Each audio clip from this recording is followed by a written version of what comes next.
Significance of art and philosophy. इंसान का जीवन अनिश्चितताओं से घिरा हुआ होता है, अनसर्टिनिटीज से।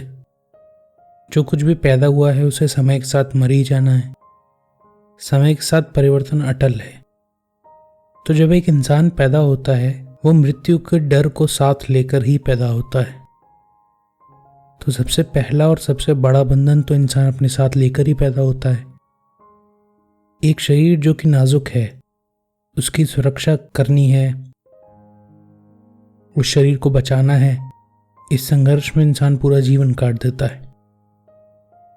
तो फिर कष्ट तो शरीर के साथ ही जुड़ा हुआ है। फिर हम बड़े होते हैं, सामाजिक संस्कार ग्रहण करते हैं, उसकी वजह से और द्वंद्व और कष्ट पैदा होता है।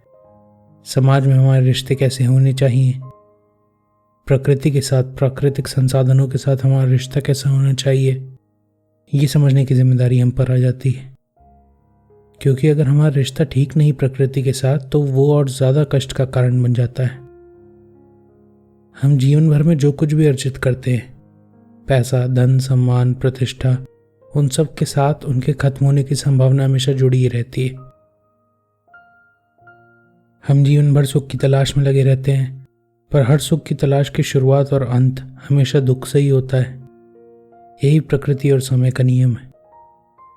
तो ऐसे में ये बिल्कुल कहा जा सकता है कि इंसान का पैदा होना और कष्ट एक साथ जुड़े ही हुए हैं। फिर यही महात्मा बुद्ध के दर्शन का मुख्य सिद्धांत भी है कि life in its essence is suffering. पर इसी के साथ ये भी उतना ही सत्य है कि इंसान जीवन की नियति नहीं है कष्ट में जीना। बिल्कुल ज़रूरी नहीं है कि हम कष्ट लेकर पैदा तो हुए हैं, पर हम कष्ट में जीते हुए ही अपना पूरा जीवन बिता दें। एक चैतन्य जीव के साथ, एक फुली डेवलप्ड कॉन्शियसनेस वाले इंसान के साथ हमेशा संभावना रहती है कि वो मुक्ति को प्राप्त हो सके। तो अब अगर शरीर के साथ कुछ कष्ट हैं जो जुड़े हुए हैं, तो कम से कम इतना तो किया ही जा सकता है कि बाकी जितने भी कष्ट हैं उनको कम से कम किया जा सके, उन्हें समझकर उनसे ऊपर बढ़ा जा सके, उनका अतिक्रमण किया जा सके। ये कर पाने में प्रकृति में हमें जितने संसाधन उपलब्ध हैं उनमें से शायद आर्ट और फिलॉसफी, मतलब कि कला और दर्शन, ये सबसे मुख्य संसाधन है। तो आज इन्हीं के बारे में चर्चा कर लेते हैं। 18वीं शताब्दी में जर्मनी में एक महान दार्शनिक हुए आर्थर शोपेनहावर। पश्चिमी दार्शनिकों में से शायद वो सबसे पहले थे जो पूर्वी दर्शन, खास करके उपनिषद और बुद्धिज्म की ओर आकर्षित हुए। उनके काम में पूर्वी दर्शन की झलक साफ साफ दिखाई देती है। फिर उन्हीं से और भी पश्चिमी दार्शनिक जैसे कि नीत्शे, श्रोडिंगर, हाइडेगर भी प्रभावित हुए। शोपेनहावर ने यह पहचाना कि आमतौर पर इंसानी जीवन एक शक्ति से संचालित होता है जिसे इंसान की बुद्धि से, विवेक से कोई लेना देना नहीं है। उस शक्ति का उद्देश्य मात्र इंसानी शरीर की देखभाल और प्रजनन करना है। उन्होंने बहुत ध्यान दिया इस बात पर कि इंसान आकर्षण में क्यों पड़ता है, और आकर्षण, इन्फैचुएशन के वशीभूत होकर वो सारे ऐसे काम करता है जो अगर उसकी बुद्धि पूर्णतः सक्रिय होती तो वो कभी ना करता। इंद्रियगत सुखों के पीछे भागते हुए ऐसे इंसान के बारे में शोपेनहावर कहते हैं, There is only one inborn error, and that is the notion that we exist in order to be happy. As long as we exist in this notion, the world will seem to us full of contradictions. For at every step, in great things and small, we are bound to experience that the world and the life are not arranged for the purpose of being happy. That's why the faces of almost all elderly people are etched with disappointment.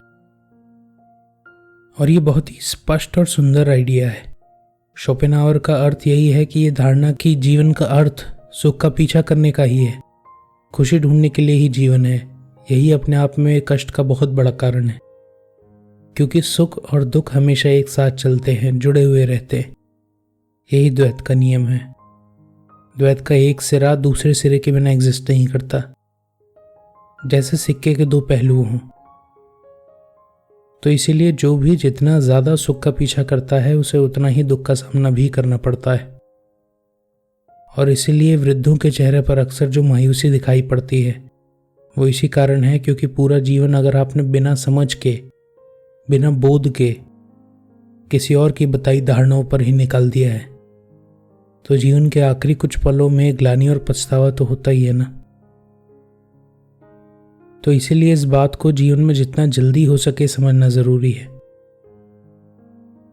तो अब ये जो इंसानों के साथ existential समस्या है इसका हल क्या है?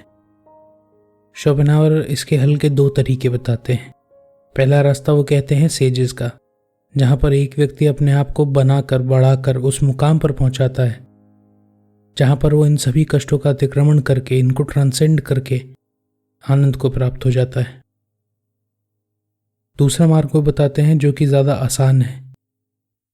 वो कहते हैं इंसान को ज़रूरी है कि वो आर्ट और फिलॉसफी की संगति करे, कला और दर्शन की।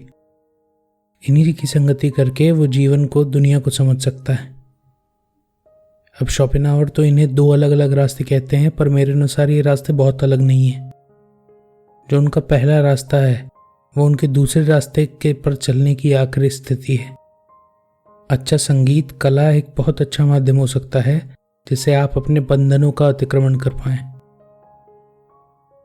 और ये कोई मामूली चुनाव भर नहीं है, ये हमारे जीवन की सबसे बड़ी ज़रूरत है, क्योंकि अगर ये नहीं है तो फिर बंधन ही बंधन है, फिर बंधन में ही फंस कर जीना है। तो शोपेनहावर ऐसे ही बंधन में फंसे हुए जीवन के लिए कहते हैं, life has no intrinsic worth but is merely kept in motion by desire and illusion. और यही माया का भी पूरा आइडिया है। हमारे जीवन का अर्थ और लक्ष्य समझे बिना ही हम इच्छाओं की पूर्ति के लिए भ्रमवश चलते रहते हैं, इस उम्मीद में कि उन इच्छाओं की पूर्ति से हमें पूर्णता मिल जाएगी। यही माया है। तो फिर अब अगला सवाल आता है कि आर्ट और फिलॉसफी क्या है? शोपेनहावर के अनुसार आर्ट और फिलॉसफी वो हैं जो हमारे लिए एक आईने की तरह काम करें, जो हमें दुनिया और अपने जीवन की सच्चाई से अवगत करा सकें। ऐसा कुछ जो हमें अवसर प्रदान करे कि हम अपने भ्रमित जीवन से अलग हटकर एक निरपेक्ष नज़र डाल सके अपने जीवन पर, और उसी का नाम आर्ट और फिलॉसफी है। यही लक्ष्य है आर्ट और फिलॉसफी का।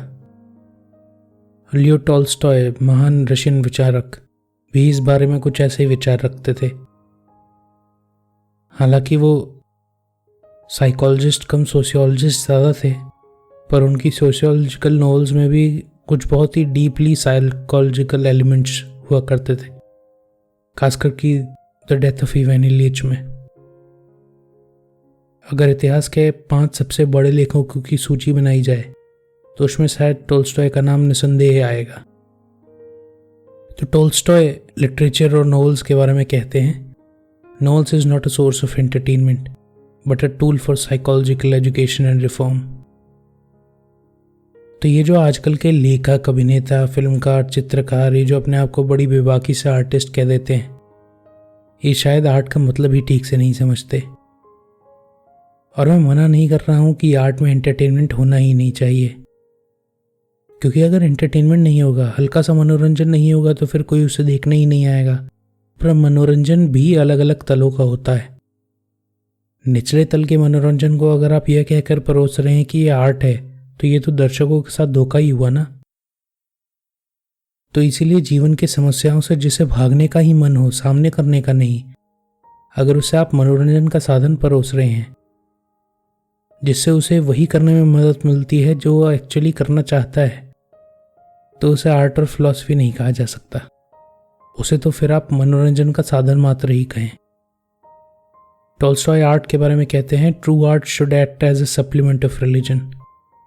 Art has a great mission.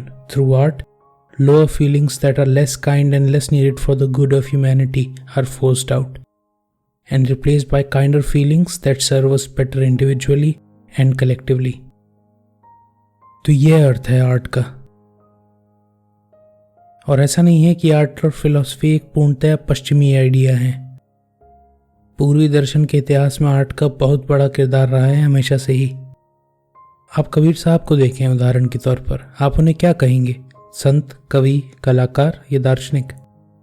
वो ये सब हैं असल में। उनके भजन और दोहे इसलिए इतने कारगर होते हैं और गाए जाते हैं अलग अलग जगह पर। उपनिषदों के सूत्रों को याद रखना मुश्किल होता है, पर दोहे और भजन क्योंकि धुन में पिरोकर गाए जाते हैं तो इसीलिए याद रह जाते हैं और जीवन के अलग अलग मोड़ों पर हमारे पथ प्रदर्शकों का काम करते हैं। शायद इसी कारण से सिखों में शब्द गाए जाते हैं, पढ़े नहीं जाते। रूमी हो, हाफिज हो, शम्स हो, ये सब प्रोज लिखते थे। बाबा बुल्ले शाह और अमीर खुसरो की काफियां और चौपाइयां गाई जाती हैं, पढ़ी नहीं जाती।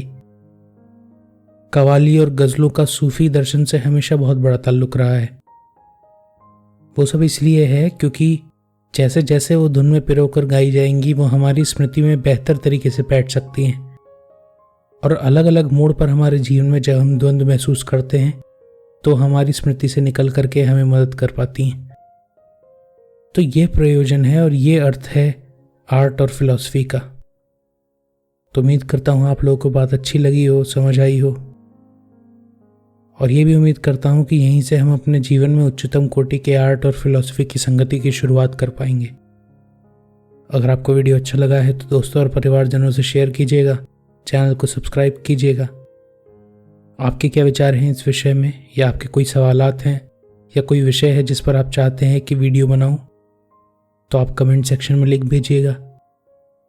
फिर मिलेंगे किसी और वीडियो में और किसी और बात पर चर्चा करेंगे।